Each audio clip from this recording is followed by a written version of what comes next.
of the series, How to Win Friends and Influence People. Appreciate people that hung out with me while I was blurry on the last one. Hopefully you guys have jumped back on. So I'm going to kind of start from where I was and go from there, or start all over. I'm going to start all over because this is a new internet cord or something. I don't know. My husband's amazing and clicks a couple buttons and it all works. So great to have him on my team and him here to help me out. So as I was saying earlier, is part of just learning. We always learn. We're constantly learning. And one thing that I've enjoyed doing is reading books, and Ken really enjoys listening to audiobooks. So we're both reading normally 2 or 3 different books and never the same book at the same time. So when we have conversations, it's kind of fun to see, how it relates. And if he read a book that I just read, or sometimes we are reading the same book, so we can kind of converse about that. But we decided we were going to have a series. So every Sunday night at 8:30, I'm going to jump on here. Hey, Laura, thanks again for coming back. Super happy to have you.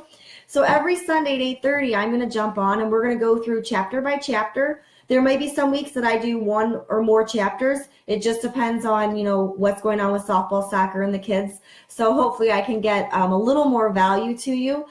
So the first book that we're going to go ahead and kind of plow through is How to Win Friends and Influence People by Dale Carnegie. Really, really good book so far. Like I said, I've only read the first chapter. I did read the preface and all of that stuff too, because I think those are important things just to kind of get you in a mindset of what your book is going to be about. And I wanted to go through the very first page of this book. It just talks about what you need to do to get the most out of the book. The first thing is to develop a deep, driving desire to master the principles of human relations. So there's very few courses available to us in high school, college, or wherever that talk about dealing with people. How do you handle people? And no, I'm not talking about Olivia Pope on Scandal and how she handles people, right? I'm talking about real life situations and how we decide to handle those situations and the people in it. The book also suggests that you read each chapter twice. I don't think that that's because they want you to only read this book, just this book all the time. It wants you to kind of read through it quickly and then go back through it a little more deeper. So, reading through it twice really gets you to understand the concepts and continues that drive and desire to mastering the principles. As you read through it, or as I talk, if you have questions, I'm definitely not an expert. So open communication, open questions is great. Just drop a comment below. Ask yourself how you can apply things to the suggestion, to what's being in the book. How can you apply today or tomorrow what we're talking about? And then, next week, tell me what you did that week that you applied because of what we talked about in the book. That's awesome. Review the book each month. So once we're done with this, don't just throw it away. Let a friend borrow it, but don't just toss it away or sell it. Keep it on your bookshelf and continue to open it. If you're having a rough day, just open to the middle of the book and read a couple paragraphs. It's going to get you right back into that mindset of winning friends and influencing people. And then check up each week on your progress. So that's really what these are about. I'm being a little selfish here because I'm inviting you guys to join this series to keep me accountable. So if you want to be included, make sure you followed our page and have clicked on notifications. If you can't figure it out, send us a message and I'll work with you to make sure that you're getting these notifications, because I'm going to need you guys to start jumping in too. And then keep notes in the back of the book. There are a couple blank pages back here. Actually, there's only 2. So I have a handy dandy notebook like the Blue's Clues guy. You can tell I have kids, right? So I have my notebook that I'll keep my notes in. I will probably underline in the book as well because that's what I do. So anyway, all right, let's go to the first chapter and kind of talk about an overview of what's in this first chapter. So part 1 is fundamental techniques in handling people. And again, I'm not going to Olivia Pope anybody and come out here and, talk everything in so many circles and try to fix the situation. No, definitely not that type of handling people.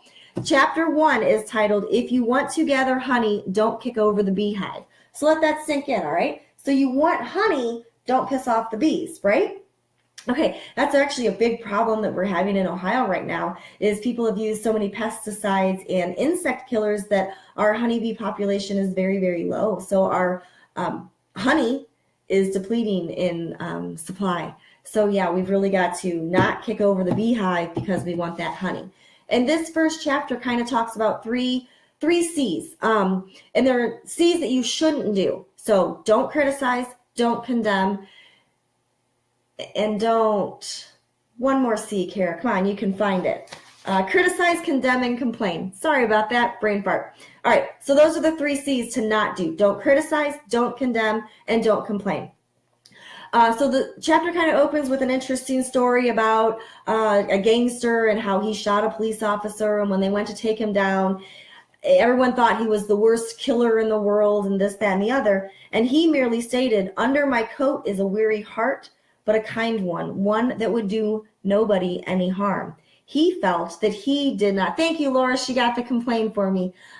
He felt that he wasn't wrong. So everyone was sitting there criticizing him and condemning him, and no one was in his circumstances to know what happened, what transpired to cause this shootout in New York City. And if you read further, he feels that he was defending himself when he shot the police officer. I'm not saying he's right. I'm not saying the police were right. I don't have enough information in that. But people immediately condemned him without proper knowledge of the backstory. So that's the first C, don't condemn. And, there's other stories. Al Capone is another one. Al Capone literally thought that he was providing joy to people with his illegal as it may be, booze and whatnot at the time, and the gambling and the lifestyle that he was providing. He felt that he was being beneficial to society, not necessarily detrimental as society condemned him to be. So we were criticizing his ways, not flipping it and looking at it from his point of view. Again, I'm not siding with Al Capone. There are laws for reasons, but you have to understand some people, their circumstances are a little kind of tricky, right? So just kind of skimming through my notes again, because that's what I like to do. And then, so let's see, the next story is about Abraham Lincoln. And there's some other stories in here, so make sure you read the book. Just doing a quick highlight though, okay? Don't want to bore anybody. So it talks about Abraham Lincoln, and I think he's probably one of a very, very, very influential president that we had. And come to find out, he was very, very uncritical of people once he got into a position where he was very influential. In his earlier days, he was very rude, very short, very condescending to people. He actually wrote a very wicked letter to a person, just kind of pointing out all of their faults and saying what a horrible person this was. And that gentleman in turn challenged him to a duel, and Lincoln said, "Oh, this was not really, I didn't mean for it to go that far as what I think he did." So after that, he became a very, very uncritical person, in a way that he would still demand the authority and kind of establish that type of relationship with people, but he would not criticize. Because what's the first thing that happens when you criticize a person? They immediately start defending themselves. We're all guilty of that. We're all guilty of the minute someone starts, even constructive criticism, starts to criticize us, we are going to push back and say, "No, hold on. I did this for this reason. I justified it." Just as Al Capone and that killer did in the earlier examples, right? We start to justify when people criticize us. So before we criticize people, we really need to step back and think, how is this going to be interpreted? Are they going to become resentful of my criticism? And can I handle it better? So Lincoln made a point at one time in his presidential career. He said, "Don't criticize them. They are just what we would be under similar circumstances." So they are no worse than what we would be if we were in those same circumstances. For example, it talked about the battle at Gettysburg, where he commanded Captain or Lieutenant Meade to go forth and destroy the Confederates. Go ahead and end this war. Meade did not do it. Meade held off, and the Confederates got away. And at first, Lincoln was furious. He goes, "What? You did not follow my order. My orders, I told you to attack and you did not." And then Lincoln stopped and put himself in that captain's shoes and said, "Okay, maybe if I have seen all the bloodshed that he has seen, maybe if I have heard all of the cries of pain and agony and suffering, maybe if I have held every hand of every widow that we've created, I would not have advanced. Maybe he had a reason." and he did not demean me after that. He put himself in that person's position and chose not to criticize him for that. So again, Lincoln said, don't criticize them. They are just what we would be under similar circumstances. So if someone, so let's take this out. So that was one of the concepts of the book. Put it into your personal life, right? So we're driving down the road and someone cuts us off. What is our first instinct? Criticize, yell, scream, condemn, complain about them. But why? We don't know what circumstance they have right now that cut us off. Sure, they could just be a jerk and don't care about anybody else, but why let that ruin our day? Why let our criticism and our frustration, our condemnation of this person ruin a perfectly good drive-in? So go ahead and you don't have to physically put yourselves in that person's shoe, because you need to make sure you don't hit the semi that's going to cut you off next. But make sure there's no reason to complain about it. Get over it and move on. So yeah, definitely put yourself in other people's situations. If you see someone that is poor, put yourself in their situation. Try to figure out how you may handle whatever circumstances they are in, and don't criticize them. Be there to help them, to support them, but do not criticize or condemn them. And that kind of goes back to a Confucius. Another thing they brought up in here is Confucius. One of his statements was, don't complain about the snow on your neighbor's rooftop if your own doorstep is unclean. So think about that. How can we criticize or condemn anybody? Because we are not perfect. We have all made mistakes. We've all been in crappy situations where we've made crappy decisions, where we've put someone else down, where we have criticized or condemned someone. What gives us the right? Unless our doorstop is completely clean in that snowstorm, we cannot complain about our neighbor's rooftop being full of snow. Really put yourself into that other person's situation. And then here's another quick example that I liked, was a pilot was flying a small jet engine, and he's up in the air and both engines die. So he has to manually and very tediously land the plane. Luckily, he landed it with minimal damage to the airplane and absolutely no injuries to the passengers or himself on board. So thank goodness for that. But what had happened was the mechanic had put in jet fuel instead of gasoline or diesel. I'm not sure, and I don't want to have to look through the pages to tell you, but the mechanic put in the wrong type of fuel for the airplane. Now, this is probably, I don't even know what an airline or what an airplane costs, but I'm sure it's a lot of money that this guy now cannot recoup, because the pilot can't recoup because he put the wrong fuel in. So the plane is completely dead, cannot be fixed. What would we do in that situation? We would probably go and scream and yell and possibly sue the mechanic. What this gentleman did was he went to the mechanic and said, because I know you will never make this mistake again, I want you to fix my F-51 tomorrow.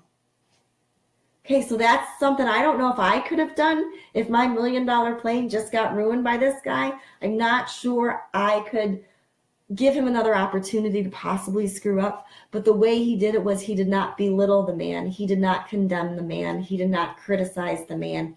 He simply said, I understand that you will never do this again. And because I have faith in that, I will give you an opportunity to fuel my engine tomorrow. That is pretty impressive. So let me kind of just make sure that I'm covering everything. So that was the story of the airplane. And then he kind of talks about parents and criticizing their children. And he doesn't tell you, don't criticize them, but understand what your criticism is possibly doing. And then there was another example about hard hats. I'm trying to figure out where it was in the book. Oh, it was when I was talking, resentment. And this kind of goes with kids. If you start to criticize and belittle your kids, what are you teaching them? So make sure that you kind of do it in an encouraging way. So that's part of the criticizing and condemning part of it. And an example that they talked about was an engineer who on a certain property, one of the rules was to wear hard hats. All the men had to wear hard hats. And at first, this foreman went out and said, why aren't you wearing your hard hat? You have to put your hard hat on. It needs to be put on. You've got to do it, yada, yada, yada. So the men would put the hard hat on. The guy would walk away. They take the hard hat off.